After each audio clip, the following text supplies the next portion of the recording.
Hello दोस्तों, मैं हूं मीर और आज मैं एक्सप्लेन करूंगा 2014 में आई एक कोरियन मिनी वेब सीरीज अ 400 ईयर ड्रीम को। ये सीरीज मुझे बहुत पसंद आई थी, इसीलिए उम्मीद करता हूँ आपको भी पसंद आएगी। सीरीज की शुरुआत में हमें दो मजदूर दिखाए जाते हैं जो एक पुराने घर में रिकंस्ट्रक्शन का काम कर रहे थे। तभी उन्हें एक कंक्रीट वॉल दिखती है, वो उसे तोड़ना शुरू करते हैं। यहाँ उन्हें पता चलता है दीवार की दूसरी तरफ एक और रूम है जहाँ बहुत सारी अजीब चीजें पड़ी थी। अगले सीन में हमें उस घर का ओनर दिखाया जाता है जो एक स्ट्रगलिंग डायरेक्टर है, उसका नाम ह्यूमिन है। वो अपने असिस्टेंट के साथ अगले प्रोजेक्ट के बारे में बात कर रहा था। तभी बाहर एक मजदूर आकर उसे अपने साथ चलने कहता है। वो ह्यूमिन से कहता है कि उन्हें उस घर में कुछ मिला है। ह्यूमिन उस घर में जाता है और देखता है कि उस छुपे हुए कमरे में एक बहुत पुरानी मम्मी पड़ी है। ये देखकर वो शॉक में बहुत देर तक वही फ्रीज हो जाता है और बहुत देर तक उस मम्मी को देखता रहता है। उन वर्कर्स को लगता है ये ह्यूमिन के किसी एंसेस्टर का मकबरा है। वो उस मम्मी को फिर से वही दफनाने कहते हैं, लेकिन ह्यूमिन मना कर देता है। फिर हम डॉक्टर सूही को देखते हैं जो एक मेडिकल सेंटर में रिसर्चर है। वो अपने दोस्त के साथ डेट पर जाने वाली थी, लेकिन उसके जाने से पहले उन्हें उसी मम्मी के बारे में पता चलता है। ह्यूमिन ने उस मम्मी को साइंस रिसर्च के लिए डोनेट कर दिया है।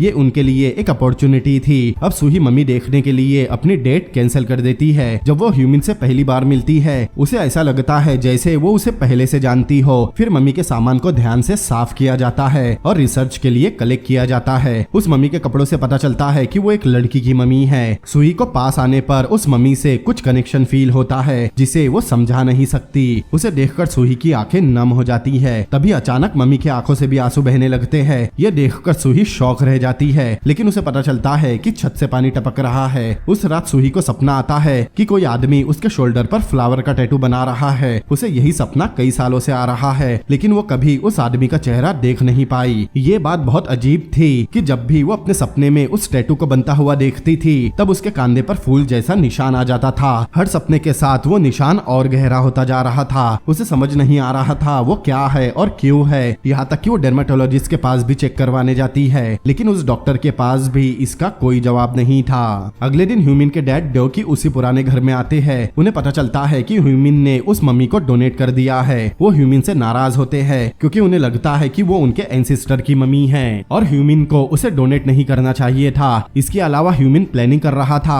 कि वो उस पुराने घर को एक मोटल में बदल देगा, लेकिन उसके डैड को उसका ये आइडिया बिल्कुल पसंद नहीं आता। वही लैब में कुछ डॉक्टर्स मम्मी पर रिसर्च कर रहे थे, लेकिन उन्हें उस मम्मी की बॉडी पर कोई भी निशान नहीं मिलता जिससे पता चल सके कि उसकी मौत कैसे हुई। उस मम्मी के नाखून टूटे हुए थे, इसके अलावा उसके शरीर पर दूसरी कोई चोट नहीं थी। ये बात उन लोगों के लिए अजीब थी क्योंकि उस मम्मी के पैर के नाखून बिल्कुल ठीक थे, लेकिन उसके हाथों के नाखूनों को देखकर लग रहा था उसके नाखूनों को जबरदस्ती खींच कर निकाला गया है। अब अपने दिन भर के काम के बाद सूही जे से लंच पर मिलने जाती है। वो स्कूल से ही उसका सीनियर था, इसीलिए वो उसे अपना मेंटोर मानती है, लेकिन जे उससे प्यार करता था और लगातार वो उसे इम्प्रेस करने की कोशिश करता रहता है। जे एक साइकेट्रिस्ट है, उसे सूही के बार बार आने वाले सपनों के बारे में भी पता है। दूसरी तरफ वो वर्कर चोई जिसे मम्मी मिली थी वो ड्योकी मतलब ह्यूमिन के डैड के पास आता है। चोई ड्योकी को लेटर बंच देता है जो उसे मम्मी के पास मिला था। ड्योकी उस बंच के स्टार्टिंग की कुछ लाइन पढ़ता है जिसे पढ़कर वो शॉक रह जाता है। ड्योकी चोई से कहता है वो यहाँ से जाने से पहले इस बारे में किसी को कुछ ना बताए। उसी रात ह्यूमिन को उस घर से कोई आवाजें आती है। पहले तो वो उसे इग्नोर करता है, लेकिन फिर उसे लगातार वो आवाजें आने लगती है। वो वहाँ देखने जाता है। जैसे ही वो दरवाजा खोलता है उसे कोई छत से फांसी लगाकर लटका हुआ दिखाई देता है, जिसे देखकर वो एकदम शॉक रह जाता है। अब जैसे ही वो फिर से अंदर देखता है तो वो बॉडी वहाँ से गायब हो चुकी थी। ये देखते ही वो डर कर जल्दी से अपने रूम में चला जाता है। इस बीच हम चोई को देखते हैं, वो अपने घर जा रहा था। तभी वो अपने जेब से एक रिंग निकालता है। फिर हमें एक फ्लैशबैक दिखाया जाता है कि उसने लेटर बंच और उस रिंग को मम्मी के उंगली से चुराई थी। वो रास्ते के बीच खड़ा होकर खुद को शाबाशी दे रहा था, लेकिन तभी अचानक एक कार आकर उसे उड़ा देती है। उसी समय ड्योकी अपने घर में उन लेटर्स को पढ़ रहा था जिसमें उस मम्मी का नाम था, लेकिन जब वो अपनी पुरानी किताबों में उस मम्मी का नाम देखता है तो उसे वो नाम कहीं नहीं मिलता। इसका मतलब है कि पास्ट से कोई नहीं चाहता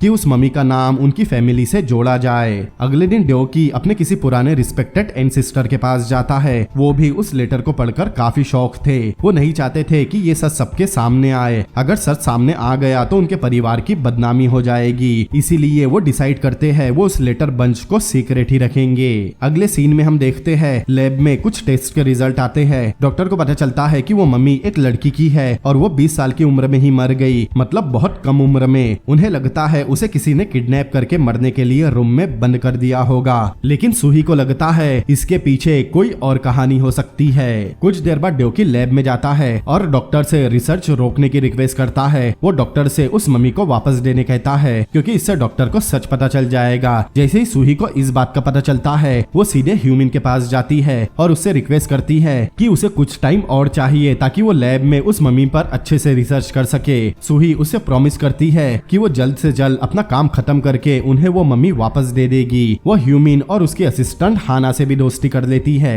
हाना उनके अगले प्रोजेक्ट की स्क्रिप्ट पर काम कर रही थी। जब वो बात कर रहे होते हैं, तब सूही उसकी स्क्रिप्ट देखती है। वो उसमें वही फ्लावर देखती है जो उसे हमेशा अपने सपने में दिखता है कि कोई उसके कंधे पर उस फ्लावर का टैटू बना रहा है। हाना बताती है ये डिजाइन ह्यूमिन ने अपनी इमेजिनेशन से बनाई है। उसके बाद सूही और ह्यूमिन उसी घर में जाते हैं। वो चारों तरफ देख ही रहे थे, तभी अचानक ह्यूमिन पर एक ईंट गिरती है, लेकिन सूही उसे सही समय पर बचा लेती है। सूही उससे बातें करते करते उसकी चोट पर बैंडेज बांधती है। वो उससे उस फ्लावर के डिजाइन के बारे में पूछती है। ह्यूमिन उसे बताता है कि उसे लव टैटू माना जाता है, जिसे लड़का अपने प्यार की निशानी के तौर पर अपने लवर पर बनाता है। सूही उसकी बातें सुनकर काफी हैरान होती है। उसी रात हाना उसी घर में जाती है और बहुत सारी फोटोज क्लिक करती है। तब वहाँ उसकी मुलाकात किसी अजनबी से होती है, जिसे देखकर पहले तो वो डर जाती है और चिल्लाने लगती है, लेकिन यहाँ पता चलता है वो लड़का ह्यूमिन का छोटा भाई मिन है। वो दूसरे शहर में किसी प्रोजेक्ट पर काम कर रहा है। वो ड्योकी से पैसों के बारे में पूछने वापस आया है। अब सूही को फिर से वही सपना दिखता है और इस बार उसके कंधे का टैटू उसे पूरा कंप्लीट दिखाई देता है। वो अपने काम पर मुश्किल से ही फोकस कर पाती है। वो मम्मी की तस्वीरें देखती है। उसे मम्मी के कंधे पर एक निशान दिखता है, जिसे देखकर उसे समझ में आता है उस मम्मी के शोल्डर पर भी वैसा ही फूल का टैटू बना है।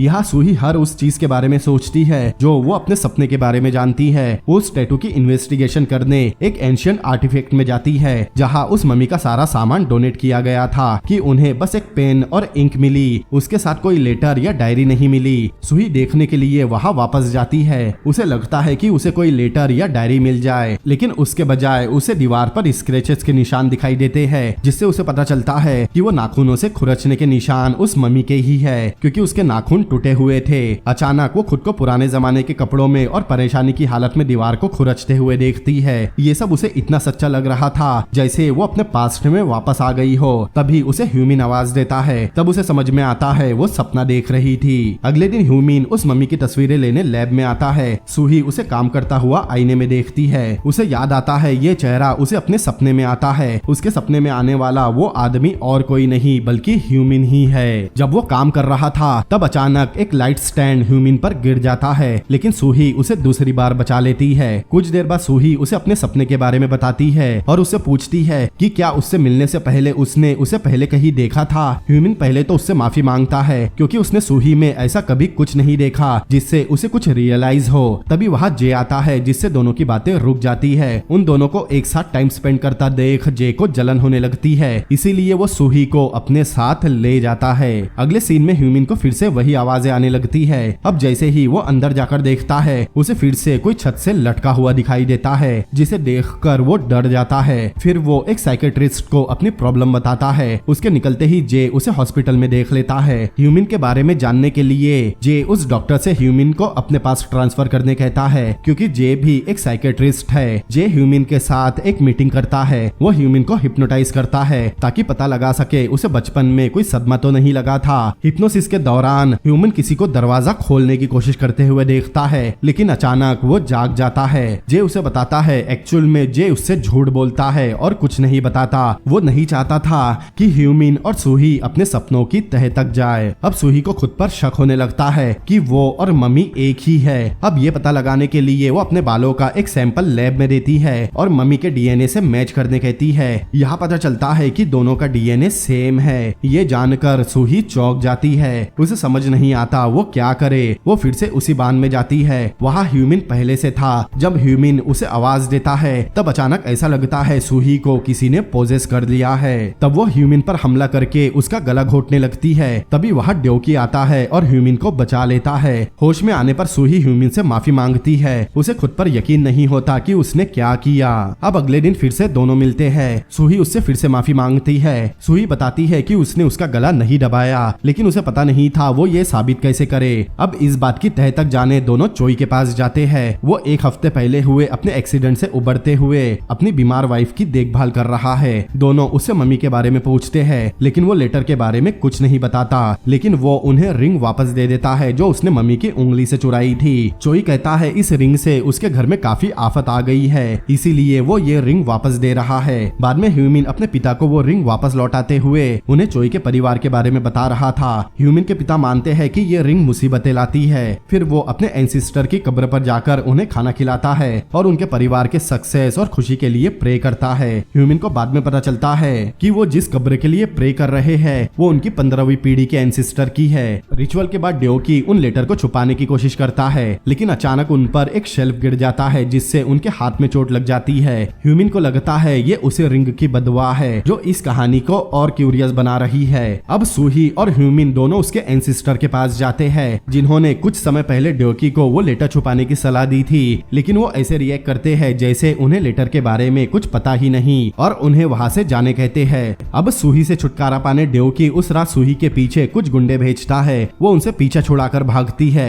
उसके अंदर आते ही दरवाजे अपने आप लॉक हो जाते हैं। ऐसा लगता है जैसे कोई पॉजिटिव एनर्जी उसकी मदद कर रही हो। ह्यूमिन के भाई मिन को अपने पिता के ड्रॉवर में वो लेटर मिल जाते हैं। वो उन्हें चुरा लेता है। एक्चुअल में वो सूही को वो लेटर बेचना चाहता था क्योंकि उसे पैसों की जरूरत है जिससे वो अपना बिजनेस चला सके। फिर सूही वो लेटर लेकर वहाँ से निकल जाती है। सूही के उन लेटर को पढ़ते ही हमें फ्लैशबैक दिखाया जाता है। ये 200 साल से भी पहले की बात है। ह्यूमिन और सूही एक खुशहाल शादीशुदा कपल थे, लेकिन एक दिन सूही को एक आदमी किडनैप करने की कोशिश करता है। वो उसे अपनी रखेल बनाना चाहता था, लेकिन वो चालाकी से बच के वहाँ से भाग जाती है। फिर अपने घर में वापस आती है, लेकिन उसकी सास उस पर शक करती है। दरअसल उसे लगता है उसका बाहर किसी और आदमी के साथ अफेयर है, इसीलिए वो लोग उसे धक्के मारकर घर से निकाल देते हैं। ह्यूमिन अपने माँ बाप के खिलाफ नहीं जा सकता था, लेकिन सूही के लिए उसका प्यार उनसे कहीं ज्यादा था, इसीलिए वो उसे उस छोटे से टॉम्ब में लेकर आता है जिसमें एक छोटा सा दरवाजा था। सूही कई महीनों तक उसी में रही। ह्यूमिन उसके साथ समय बिताने रोज आता था।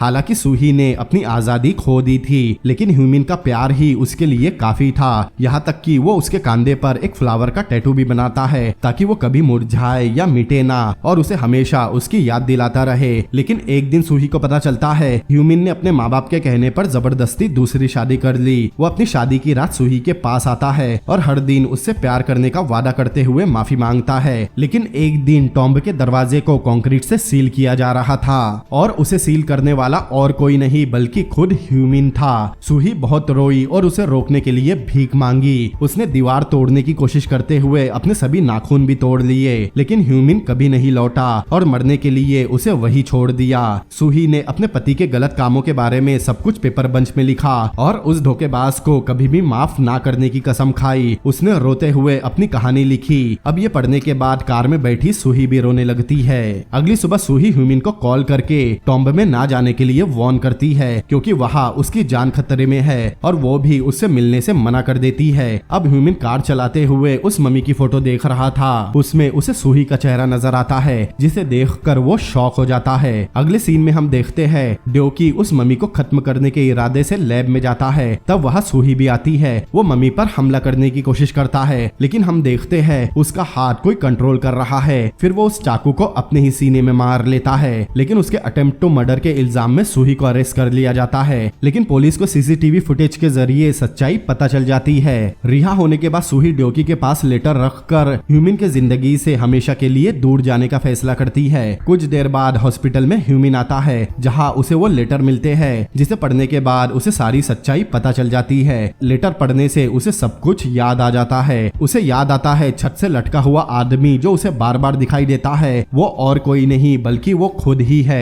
तभी सूही के हाथ जे के नोट्स लगते हैं। उन नोट्स में ह्यूमिन के बारे में सारा सच लिखा हुआ था। यहाँ उसे पता चलता है जे ने ह्यूमिन से सच छुपाया है। तभी वहाँ जे आता है। सूही उससे कहती है ये उसके लिए अनएथिकल ही नहीं बल्कि पेशेंट से सच छुपाने के लिए उसका लाइसेंस भी रद्द किया जा सकता है। वो जाने से पहले जे से कहती है अब वो कभी उससे बात न करे। उस नोट में एक मैसेज था जो ह्यूमिन ने अपनी मौत से पहले लिखा था। सूही और हाना उसी घर में जाते हैं और एक पुराने बॉक्स के पीछे गोदे हुए मैसेज को देखते हैं। इस बीच ह्यूमिन अपनी पास्ट वाइफ से मिलने लैब में जाता है। तभी अचानक मम्मी उठ जाती है और ह्यूमिन का गला दबाने लगती है। ह्यूमिन उसे कुछ नहीं करता क्योंकि उसे पता था कि गलती उसकी ही थी। तभी वहाँ सूही आती है और मम्मी को उस मैसेज के बारे में बताती है जो ह्यूमिन ने अपने मरने से पहले लिखा था। फिर हमें एक फ्लैशबैक दिखाया जाता है। ह्यूमिन की नई वाइफ को पता चल गया था कि ह्यूमिन अब भी सूही से रोज रात को मिलने जाता है। वो ये बात ह्यूमिन के माँ बाप को बता देती है। ह्यूमिन के माँ बाप जबरदस्ती उसे दरवाजा सील करने लगाते हैं, जिससे सूही वही मर जाएगी। लेकिन वो उन्हें रोते रोते कहता है कि वो सूही को छुड़ाने जल्दी ही वापस आएगा। वो सूही को छुड़ाने वापस आता भी है, लेकिन वो लोग उसे भी बंद कर देते हैं। ह्यूमिन ये जानते हुए भी वापस आया था कि अब तक सूही मर चुकी होगी। वो वहाँ दीवार पर लिखकर सूही से माफी मांगता है और अपने आप को फांसी लगा लेता है। ये जानते ही मम्मी ह्यूमिन को देखकर रोने लगती है और थोड़ी देर बाद शांत हो जाती है। वो अपने पति को माफ कर देती है। कुछ समय बाद ड्योकी उस मम्मी को बाइज्जत पूरे रीति रिवाज के साथ दफनाता है। आखिरी सीन में ड्योकी अपने किए पर पछता रहा था। फिर ह्यूमिन सूही से उसी टॉम्ब के पास मिलता है और दोनों अपनी जिंदगी की नई शुरुआत करते हैं। फिर उनके पिछले जन्म का सीन दिखाया जाता है, जहाँ दोनों साथ में बहुत खुश थे। इसी के साथ ये सीरीज भी यही एंड होती है। तो दोस्तों, कैसी लगी आपको ये सीरीज मुझे कमेंट करके जरूर बताएं। अगर आपको ये वीडियो पसंद आया हो तो इस चैनल की ग्रोथ के लिए इस वीडियो को ज्यादा से ज्यादा शेयर करें और इस चैनल को सब्सक्राइब भी करें और लाइक और कमेंट करना ना भूले। तो मिलते हैं अगली बार किसी और अमेजिंग मूवी के एक्सप्लेनेशन के साथ। Peace out.